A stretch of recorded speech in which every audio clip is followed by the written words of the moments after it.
يا جدعان اقسم بالله، انت لو لاحظت اليومين اللي جايين دول انا هدلعك.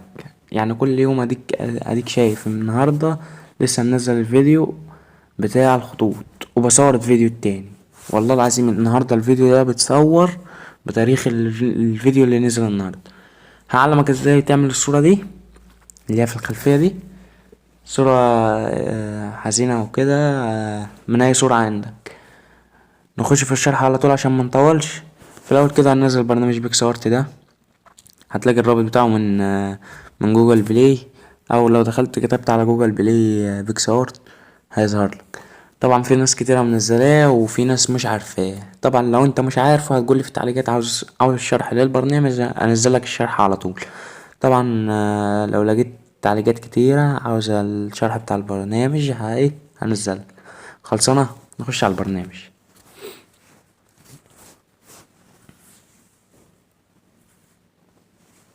هتدوس على كلمة سماح. طبعا انا لسه منزل البرنامج عشان انزلك اعمل لك الشرح بس عليه. فهتدوس على كلمة المزيد، كلمة الخلفية، هتختار البتاعة دي وتختار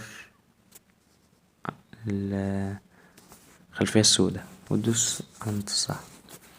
تمام، بعد ما ظهرت الخلفية السوداء هتدوس على اضافة صورة. هضيف الصورة وارجع لك تاني.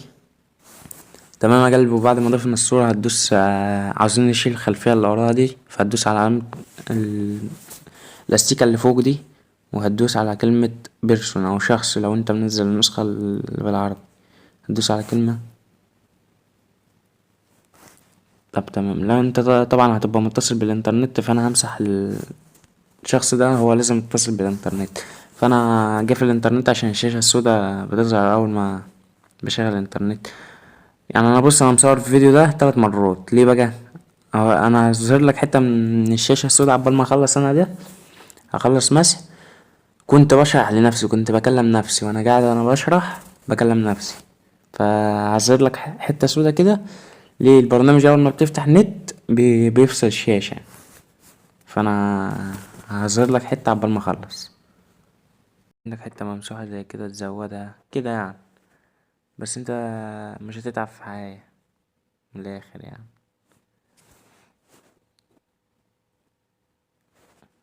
تمام. تمام، وبعد ما وصلت لحد هنا يعني لايك بقى واشتراك عشان خاطر ايه؟ احبك. ولو ما عملتش برضه احبك، هنروح فين يعني؟ تمام، بعد ما وصلت للنتيجة دي، بعد ما مسحت انت طبعا اول ما تدوس على الكلمة معاك نت هتلاقيه ايه؟ اتشالت الخلفية لوحديها. هتقعد تظبط في الصورة وكده وخلاص. المهم هتدوس على علامة الصح دي، وهتدوس على كلمة التأثيرات. تمام، وهتدوس على كلمة ابيض واسود فين تأثيرات، تشد ده كده. ابيض واسود، ابيض واسود. هجيب الخلفية طيب ولا اجيب التأثير وارجع لك؟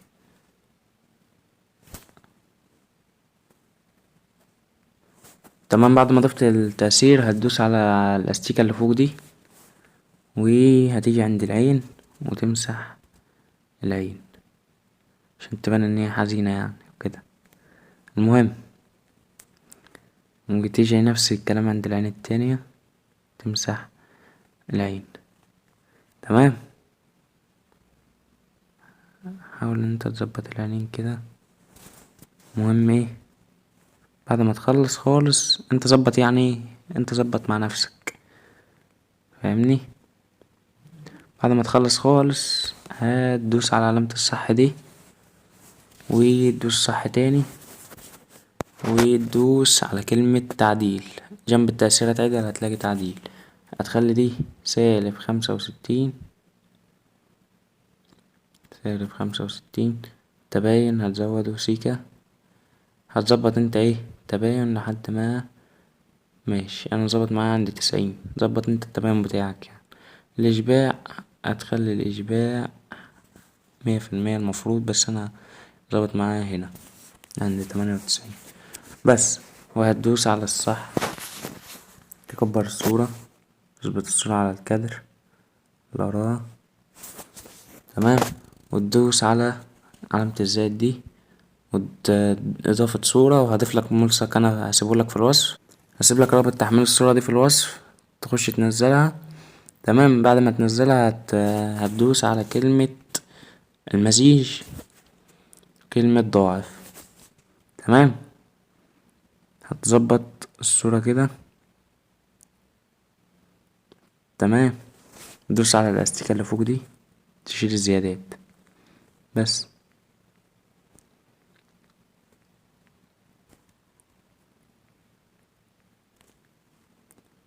طبعا بيبقى في خطوط، الخطوط بتاع الطرف بتاع الصورة هتساويها.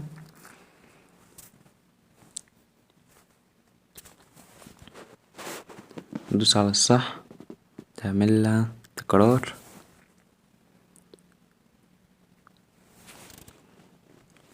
ندوس على بس. بعد ما تظبط الصورة بتاعتك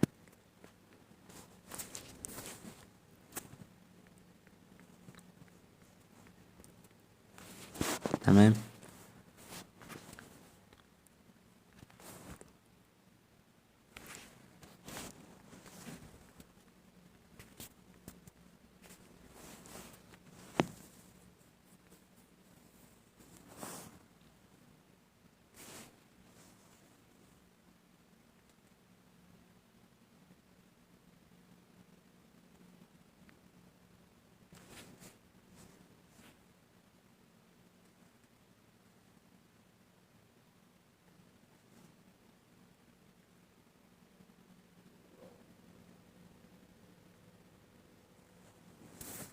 بس وبكده يكون حولنا الصورة دي لدي.